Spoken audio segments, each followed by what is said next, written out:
ജീവിതത്തിൽ ഇതുവരെ ചെയ്തതിൽ വെച്ച് ഏറ്റവും എംബാരസിംഗ് ആയിട്ടുള്ള ഒരു കാര്യം എന്താണ്? ഒരു ഫംഗ്ഷന് പോയ സമയത്ത് നമ്മൾക്ക് പീരീഡ്സിൻ്റെ ഒരു സമയമാണ് നമ്മൾ ആ ഫംഗ്ഷന് പോകുന്നത്. അപ്പോൾ പോയി കഴിഞ്ഞപ്പോൾ കുറേ നേരം ഇരുന്നു. അത് നമ്മൾ ആ ഫംഗ്ഷന് കുറേ നേരം ഇരുന്നു, എല്ലാം സംസാരിക്കുകയൊക്കെ ചെയ്തു. ഞാനെല്ലാം ഓക്കെ, ഞാനെല്ലാം എൻ്റെ രീതിയെല്ലാം എടുത്ത് എല്ലാം ഓക്കെയാണ്, പ്രൊട്ടക്റ്റഡ് ആണെന്നൊക്കെ വിചാരിച്ചിട്ടാണ് പോകുന്നത്. പക്ഷേ കുറേ നേരം ഇരുന്നതിൻ്റെ ആണോ അതെയോ ക്ലൈമറ്റിൻ്റെ ആണോ എന്താണെന്നറിയില്ല, നമ്മൾ പ്രതീക്ഷിക്കാത്ത പോലെ ആ പീരീഡ്സിൻ്റെ കുറച്ച് ഇത് കൂടി.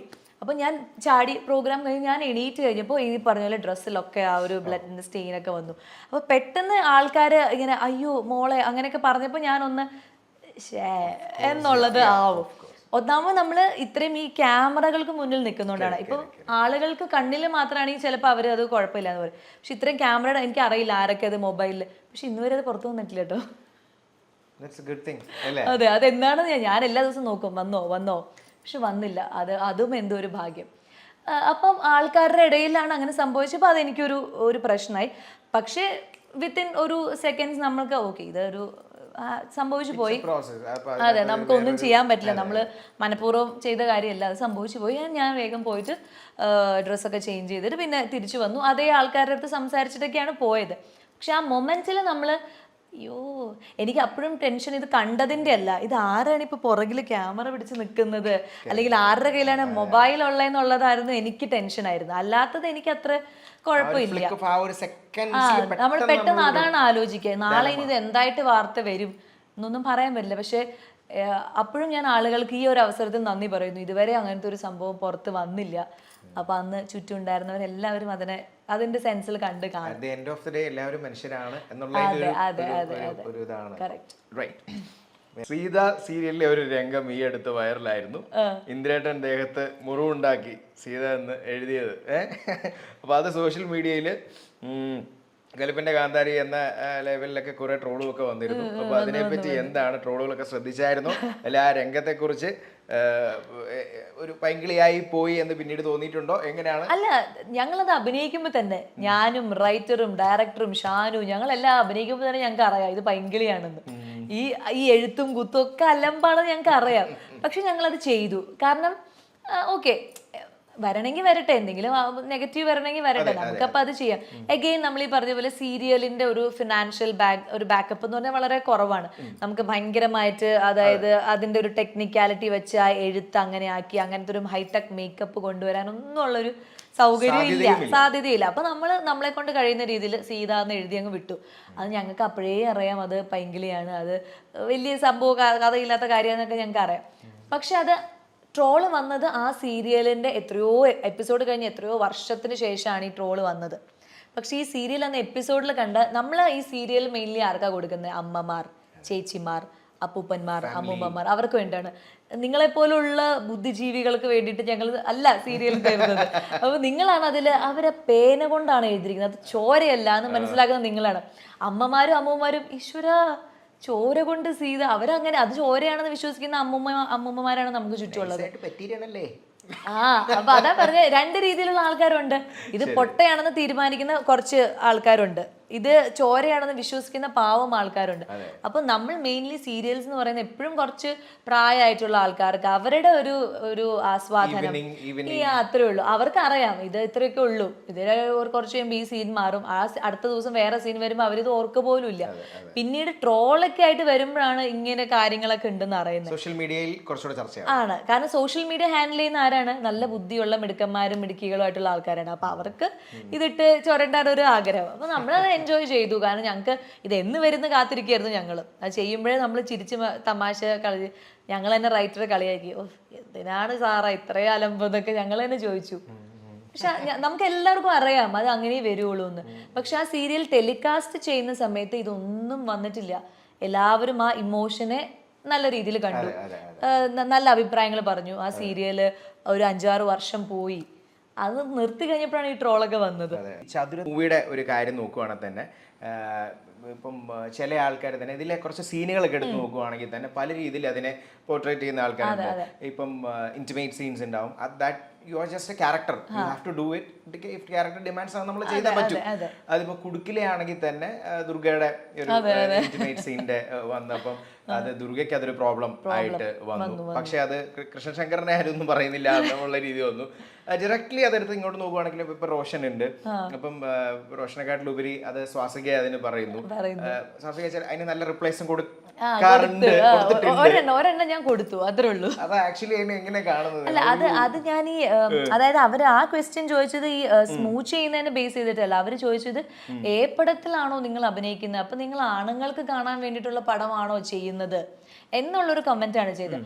അപ്പൊ ഞാൻ പെട്ടെന്ന് ചോദിച്ചു, ഇവരെന്താ ഇപ്പൊ ഈ കാലഘട്ടത്തിൽ ഇങ്ങനെ പറയുന്നത്? അതായത് പടം എന്ന് പറഞ്ഞു കഴിഞ്ഞാൽ സർട്ടിഫിക്കറ്റ് എന്ന് പറയുന്നത് ആണുങ്ങൾക്ക് കാണാനല്ല, അഡൽട്സ് ഒള്ളിയാണ്. അതായത് പ്രായപൂർത്തിയായ ആണോ പെണ്ണോ ആർക്ക് വേണമെങ്കിലും കാണാം എന്നുള്ളതാണ്. അപ്പൊ അത് ആ സെൻസിൽ അവരെടുക്കാതെ ഓക്കെ ഇതിന് ഇങ്ങനെ ഒരു സർട്ടിഫിക്കേഷൻ കിട്ടി, അപ്പൊ അതുകൊണ്ട് ഇത് ആണുങ്ങൾ മാത്രം കാണാൻ പാടുള്ളൂ എന്നാണ് അവർ ഉദ്ദേശിച്ചത്. അപ്പൊ അതിനാണ് ഞാൻ മറുപടി കൊടുത്തത്. നിങ്ങൾ ഇപ്പോൾ ഈ ജനറേഷനിൽ ജീവിക്കുന്ന ആളാണെങ്കിൽ നിങ്ങൾ മനസ്സിലാക്കണം, അതായത് ഈ സർട്ടിഫിക്കേഷൻ കൊടുക്കുന്നത് ഞാനൊരു പോൺ മൂവി അല്ലെങ്കിൽ അങ്ങനത്തെ ഒരു ആർക്കും കാണാൻ പാടില്ലാത്ത സിനിമയിലല്ല അഭിനയിച്ചത്. നമ്മുടെ ഇവിടുത്തെ കൾച്ചറിനനുസരിച്ചിട്ട് ചില റൂൾസ് ആൻഡ് റെഗുലേഷൻസ് വെക്കുന്നതുകൊണ്ട് ഈ പടത്തിനൊരു സർട്ടിഫിക്കറ്റ് കിട്ടി എന്ന് വിചാരിച്ചിട്ട് ഇതിനെ പടം ഇത് അല്ലെങ്കിൽ അങ്ങനെ ആണുങ്ങൾക്ക് മാത്രം കാണാനുള്ള സിനിമ അങ്ങനെ ഇതിനെ മാറ്റി നിർത്തേണ്ട കാര്യമില്ല. ഇതിൽ പറയുന്ന അത്രേ ഉള്ളൂ. കാരണം കുട്ടികൾ കണ്ടു കഴിഞ്ഞാൽ അവർക്ക് ആ സിനിമയിൽ പറയുന്ന വിഷയങ്ങൾ അവർക്ക് മനസ്സിലാവില്ല. അപ്പൊ കുട്ടികൾക്ക് എപ്പോഴും വിഷ്വലാണ് അവരുടെ മനസ്സിൽ നിൽക്കുന്നത്. അല്ലാണ്ട് ഈ സ്മൂച്ച് ഇവർ എന്തിനു ചെയ്തു അല്ലെങ്കിൽ ഇതിന്റെ ആഫ്റ്റർ എന്താണെന്ന് അങ്ങനെ മനസ്സിലാക്കാനുള്ള കഴിവ് അവർക്കില്ലാത്തതുകൊണ്ടാണ് നമ്മൾ എപ്പോഴും ഇങ്ങനത്തെ കുട്ടികൾക്കുള്ള സിനിമ അല്ലെങ്കിൽ ഒരു സർട്ടിഫിക്കേഷൻ കിട്ടിയ മൂവി കുട്ടികൾ കാണരുതെന്ന് പറയുന്നത് അതുകൊണ്ടാണ്. കാരണം അവർ കൂടുതൽ വിഷ്വലിൽ കോൺസെൻട്രേറ്റ് ചെയ്യുന്ന ആൾക്കാരാണ്. അത്രേ ഉള്ളൂ. അപ്പൊ നമ്മൾക്കാണ്, അതായത് പ്രായപൂർത്തിയായ ഒരു പുരുഷനും സ്ത്രീക്കും മനസ്സിലാവും എന്താണ് ഇവർ പറയുന്ന ഡയലോഗ്സ്, ഇവർ എന്തിനാണ് ഇപ്പൊ ഇത് പറഞ്ഞത്, ഈ ക്യാരക്ടറിന്റെ ബാക്ക്ഗ്രൗണ്ട് എന്താണ്, ഈ ക്യാരക്ടർ എന്തിനാണ് ഇങ്ങനെ ബിഹേവ് ചെയ്യുന്നത്, എന്താണ് ഈ ഒരു ഇന്റിമേറ്റ് സീനിന്റെ പിന്നിലുണ്ടായ കഥ, ഇതെല്ലാം നമുക്ക് മനസ്സിലാവും. അപ്പൊ നമുക്ക് എൻജോയ് ചെയ്യാനുള്ള ഒരു കണ്ടന്റ് ഉള്ള ഒരു സിനിമ. ഇതിപ്പോ ഒരു ഫോറിൻ കൾച്ചറിലുള്ള ഒരു മൂവി ആണെങ്കിൽ ഈ പറഞ്ഞ സർട്ടിഫിക്കറ്റ് ഒന്നും അവിടെ കിട്ടിയില്ല, എല്ലാം ഭയങ്കര നോർമലാണ്. അപ്പൊ നമ്മൾ വളർന്നു വന്ന ഒരു കൾച്ചർ അങ്ങനെ ആയതുകൊണ്ട് നമുക്ക് കുറച്ച് റെസ്ട്രിക്ഷൻസ് ഉണ്ട് എന്ന് വിചാരിച്ചിട്ട് എല്ലാം ഇതിൽ കുറച്ച് ഓപ്പൺ ആയിട്ട് കാണിച്ചു എന്നേ ഉള്ളൂ. അല്ലാണ്ട് നമ്മൾ ഒരിക്കലും ആൾക്കാർ കാണാൻ പാടില്ലാത്തൊരു സിനിമ അല്ലെങ്കിൽ അച്ഛനമ്മ കാണാൻ പാടില്ല അങ്ങനെയൊന്നും ഇല്ല. ഇതിന്റെ കഥ കാണുമ്പോൾ നിങ്ങൾക്ക് മനസ്സിലാവും ഇത് വളരെ നോർമലായിട്ട് ഒരു സ്ത്രീയുടെ ലൈഫിലൂടെ കടന്നു പോകുന്ന അവരെ എൻഹാൻസ് ചെയ്യുന്ന രീതിയിലുള്ള ഒരു സംഭവമാണ് ഈ സിനിമ. അത്രേ ഉള്ളൂ. ഇപ്പൊ ഈ പറഞ്ഞ ഒരു കാര്യം ഇറ്റ് ഈസ് ആക്ച്വലി മുതിർന്നവർക്ക് അഡൽട്സ് ഉള്ളി അതാണല്ലോ. പക്ഷെ പണ്ട് മുതൽ ഈ ടാഗ് ഇപ്പം ശ്വാസൊക്കെ പറഞ്ഞ പോലെ ഏപ്പടം എന്നൊക്കെ പറഞ്ഞു. അപ്പൊ അങ്ങനെ ഇത് വന്നതുകൊണ്ട് തന്നെ ചിലപ്പോ ഫാമിലീസിന്നോ ആരെങ്കിലും അങ്ങനെ എന്തെങ്കിലും കോമന്റ്സ് ഒക്കെ വന്നിട്ടുണ്ടോ?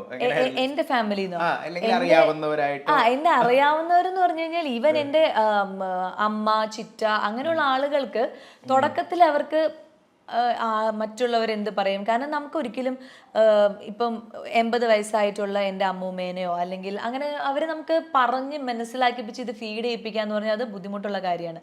അപ്പൊ അവരെ നമുക്ക് തിരുത്താനായിട്ടുള്ളൊരു സമയമല്ല. അവരെത്ര പറഞ്ഞാലും ഇതൊരു അയ്യോ ഇത് വലിയ തെറ്റാണ് എന്നാണ് അവർക്ക് തോന്നുള്ളൂ. കാരണം അവരെന്ന് പറഞ്ഞു കഴിഞ്ഞാൽ അവരുടെ ഹസ്ബൻഡിന്റെ അടുത്ത് പോലും പബ്ലിക്കായിട്ട് അവര് കൈ പിടിക്കുക അല്ലെങ്കിൽ ഒന്ന് തോളത്ത് തലവെച്ച് അവർ കിടക്കില്ല. എൻ്റെ അമ്മൂമ്മ അതൊക്കെ ഭയങ്കര തെറ്റാണെന്നാണ് അവരുടെ ജീവിതം. ഈവൻ എൻ്റെ അമ്മയും അങ്ങനെ തന്നെയാണ്. എൻ്റെ അച്ഛൻ്റെ കൂടെ വെളിയിൽ പോയി കഴിഞ്ഞാൽ കൈ പിടിച്ച് പോവുക അതവർ ചെയ്യില്ല. കാരണം അവർക്കത് ചമ്മലാണ്. ഈ വയസ്സാം കാലത്ത് മാറങ്ങോട്ട് എന്നൊക്കെയാണ് പറയാ. അപ്പൊ അതൊരു തെറ്റാണ്. അപ്പൊ ഞാനിത് പറയും, അമ്മയ്ക്ക് എന്താ വട്ടുണ്ടോ ഇതിപ്പോ? കാരണം ചുറ്റും നോക്കുമ്പോൾ യങ്സ്റ്റേഴ്സ് ആയിട്ടുള്ള ആൾക്കാർ കൈ പിടിച്ചു പോകുന്നു, അവരത് ചെയ്യുന്നു, ഭയങ്കര ബോണ്ടിങ് ആണ് അവർ തമ്മിൽ കാണുന്നത്. പക്ഷെ ഇവരെ നമ്മൾ കുറ്റം പറയാൻ പറ്റില്ല. കാരണം ഈ 50ാമത്തെ വയസ്സിൽ എൻ്റെ അമ്മയോട് പറയാണ് പബ്ലിക്കായിട്ട് നിങ്ങൾ കൈ പിടിച്ച് പോകും അല്ലെങ്കിൽ തോളത്ത് കൈയിട്ട് പോകുന്ന പറയുമ്പോൾ അവർക്ക് ചമ്മലാണ്. കാരണം അവരുടെ 20ാമത്തെ വയസ്സിൽ അവർ ചെയ്തിട്ടില്ല അല്ലെങ്കിൽ അവർക്ക് ചെയ്യാനുള്ള ഒരു ഫ്രീഡം സൊസൈറ്റി കൊടുത്തിട്ടില്ല.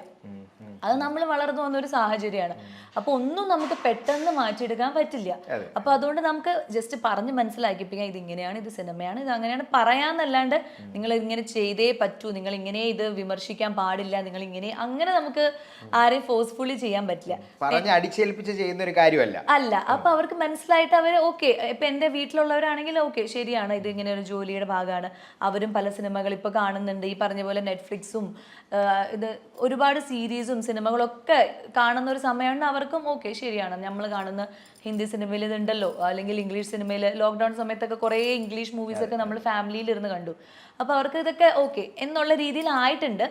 എന്നാൽ പോലും നമ്മൾ വളർന്നു വന്ന സാഹചര്യമാണ് ഇതിന്റെ ഒക്കെ പിന്നിലുള്ള ഇൻബിൽറ്റ് ആയിട്ടുള്ള കാര്യങ്ങളുണ്ട്. അപ്പൊ അത് പെട്ടെന്ന് മാറ്റാൻ പറ്റില്ല. It will take time. ഒരു 5 years, ഒരു 10 yearsന് ശേഷം ഇപ്പൊ തന്നെ മാറ്റം വന്നു. ഇപ്പം ശംഭുവും വൈഫും കൂടി പോകുന്ന പോലെ ആയിരിക്കില്ല അമ്മയും അച്ഛനും പോകുന്നുണ്ടാവുക. അപ്പൊ ഇനി കുറെ കഴിയുമ്പോൾ നമ്മളുടെ മക്കൾ വരുമ്പോൾ അവര് വേറെ രീതിയിലുള്ള കാര്യങ്ങളൊക്കെ ആയിരിക്കും ചെയ്യുക. അപ്പൊ നമ്മൾക്ക് ഓക്കെ ശരി എന്നുള്ള രീതിയിലാവും. അപ്പം അതുകൊണ്ട് തന്നെ ഇങ്ങനെ ഒരു സിനിമ അല്ലെങ്കിൽ ഇങ്ങനെ ഒരു സർട്ടിഫിക്കറ്റ് ഒരു A വന്നു കഴിഞ്ഞാൽ അത് ഭയങ്കര മോശമാണ് എന്ന് വിചാരിക്കുന്നത് അവരുടെ മനസ്സിൽ കയറിയ ഒരു കാര്യമാണ്. നമ്മൾ പയ്യെ പയ്യെ മനസ്സിലാക്കിപ്പിച്ച് കൊടുക്കാൻ ശ്രമിക്കാം. ഇനിയിപ്പോൾ ആയില്ലെങ്കിൽ അത് പോട്ടെ. അതെ, നമ്മൾ എന്തായാലും നമ്മുടെ ജോലി ചെയ്യുക. അത് നല്ലൊരു ക്രിയേറ്റീവായിട്ട് ഒരു സാധനം നമ്മൾ കാണിക്കുന്നു, അത് അവർ കാണുക, കണ്ടിട്ട് അതിന് അഭിപ്രായം പറയുക, വിമർശിക്കുക, അങ്ങനെ ഉള്ളൂ അതിന്റെ ഒരു രീതി. പ്രൊഫഷണൽ ആയിട്ട് അതിന് റിപ്ലേസ് തരുന്ന ആൾക്കാരും. അതെ, കാരണം നമ്മള് അതായത് ഇതേ സാധനം തന്നെ നമ്മളിപ്പം ഇപ്പൊ ദുർഗയ്ക്ക് വന്ന ബുള്ളിങ് എന്ന് പറഞ്ഞു കഴിഞ്ഞാൽ ഹസ്ബൻഡിന് അങ്ങനെ ഇങ്ങനെ എന്നൊക്കെ പറഞ്ഞു.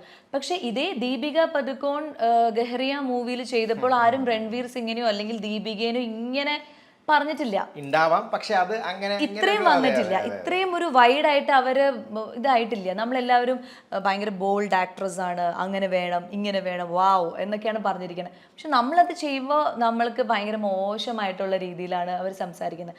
അപ്പൊ ഞാൻ ബേസിക്കലി പറയാൻ ആഗ്രഹിക്കുന്നത് വെച്ചാൽ നമ്മുടെ മലയാളം ഇൻഡസ്ട്രി വളർന്നുകൊണ്ടിരിക്കുകയാണ്. ആ വളർച്ചയുടെ ഭാഗമായിട്ടാണ് ചില കാര്യങ്ങൾ നമ്മൾ ഓപ്പൺ ആയിട്ട് കാണിക്കുന്നത്. അതിപ്പം നമ്മൾ പണ്ട് ഒരു പ്രണയ സീൻ എന്ന് പറഞ്ഞാൽ അല്ലെങ്കിൽ ഫസ്റ്റ് നൈറ്റ് എന്ന് പറഞ്ഞു കഴിഞ്ഞാൽ എങ്ങനെയായിരിക്കും? പാലായിട്ട് വരുന്നു, ബെഡിലിരിക്കുന്നു, ലൈറ്റ് ഓഫ് ചെയ്യുന്നു, അല്ലെങ്കിൽ പൂവോ തത്തയോ അങ്ങനെ സാധനങ്ങൾ കൊക്കുരുമുന്നു, അതിനാണ് നമ്മൾ നിർത്തിയത്. പക്ഷെ അതേ സാധനം നമ്മൾ ഇപ്പോൾ ഡയറക്ടേഴ്സ് അങ്ങനെ ചെയ്തേ നമ്മൾ പറയും ഈ ഡയറക്ടർ പണ്ട് നൂറ്റാണ്ട് കാലത്ത് ഇരിക്കുന്നു, ഇയാൾ എന്താ മാറാത്ത, ഇത് ഏത് ജാമ്പവാന്റെ കാലത്തെ ഡയറക്ഷനാണ്, ഇയാൾ ആരാ മേക്കിംഗ്, അങ്ങനെ നമ്മൾ പറയും. അപ്പോൾ ആ ഡയറക്ടർ നമ്മളുടെ ഇപ്പോഴത്തെ ഒരു രീതിയിൽ മാറിക്കൊണ്ടിരിക്കുകയാണ്. ശരിക്കും പ്രേമം കാണിക്കണമെങ്കിൽ നമ്മളത് കാണിക്കണം, അല്ലെങ്കിൽ ഒരു ലസ്റ്റാണ് കാണിക്കണമെങ്കിൽ അതിൻ്റെ കുറച്ചെങ്കിലും നമ്മൾ ആ ഒരു ഫീല് കൊടുക്കണം. ഇപ്പം ഒരു തല്ലാണെങ്കിൽ അതൊരു ഫൈറ്റ് ആണെങ്കിൽ നമ്മൾ ചുമ്മാ തട്ടിക്കൂട്ട് ഫൈറ്റ് ചെയ്താൽ നമുക്ക് മനസ്സിലാവും. ഇപ്പോഴത്തെ ആൾക്കാർ പെട്ടെന്ന് ജഡ്ജ് ചെയ്യും, ഇത് മറ്റേതാ, ഇതെന്താ എന്ന് നമ്മൾ പറയും. പക്ഷെ അല്ലാത്ത നമ്മൾ കാണുമ്പോൾ പറയും എന്ത് റിയൽ ആണ്, അത് കാണുമ്പോൾ തന്നെ നമ്മൾ കോരിത്തെരിച്ചു എന്നൊക്കെ പറയും. അതെന്തുകൊണ്ടാണ്? അവർ കുറച്ചും കൂടി റിയലിസ്റ്റിക് ആയിട്ട് അതിനെ മേക്ക് ചെയ്യുന്നതുകൊണ്ടും ആക്ടേഴ്സ് അഭിനയിക്കുന്നതുകൊണ്ടുമാണ്. അപ്പോൾ നമുക്ക് വേണ്ടിയിട്ടാണ്, ആളുകളെ എൻ്റർടൈൻ ചെയ്യിപ്പിക്കാനാണ് ഞങ്ങൾ ഇതെല്ലാം ചെയ്യുന്നത്.